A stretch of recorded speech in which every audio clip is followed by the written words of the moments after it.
You cannot homeschool while you work at the same time. It's impossible. In order to homeschool, somebody needs to be home with those kids all day. Yeah, that's actually not true. That's actually not true at all. Do you see where I am? You see I'm in this car? You know what I'm about to go do? Work. And do you know what I also do? Homeschool. Exactly. So I'm going to help you. We're going to give you some tips as to how you can both homeschool and work at the same time, because it is possible. I think the reason why so many people believe that it is not is because the misconception is that you have to homeschool every day, Monday through Friday, from 8 to 3 or 8 to 4. And quite literally, that's not true. You have to think about some of the time in school that honestly really is just buffer time. As long as you are, first of all, making sure that you choose the right curriculum that goes along with your particular work schedule, you'll be fine.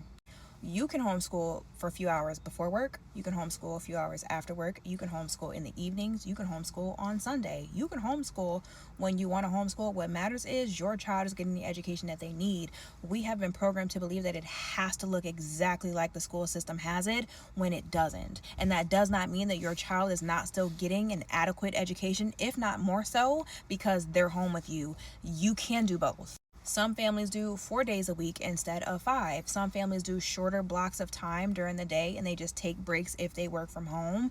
It all depends on, like I said, what your schedule, what your life looks like.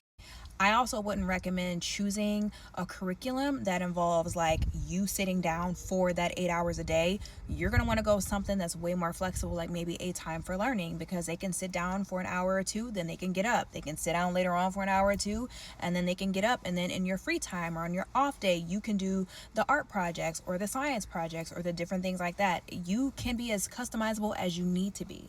You can also utilize independent learning, so audiobooks, or at some time when they know they need to sit down by themselves and get some of their work done, teaching them how to do that, what that looks like. I would say to avoid feeling like everything has to be perfect and just focus on the systems that work best for you. If you're somebody who is interested in homeschooling, if you've already started and you feel like you're struggling, I am currently in the works of putting together a homeschool handbook that is over 24 chapters of homeschool tips and information that parents will need, everything you could possibly need to know about homeschooling, how to get started, what it is you need to look for, how to make sure you are adhering to the laws in your state. I'm covering everything I possibly can. It is launching at the beginning of July. If you're interested, you can comment down below or you can send me a DM and I will make sure to reach out to you as soon as it is available. But we are covering everything. If anything I said might even be a little confusing to you, I'm covering it in my handbook. So please reach out to me if you are interested, and I have so many more videos like this coming. See you soon.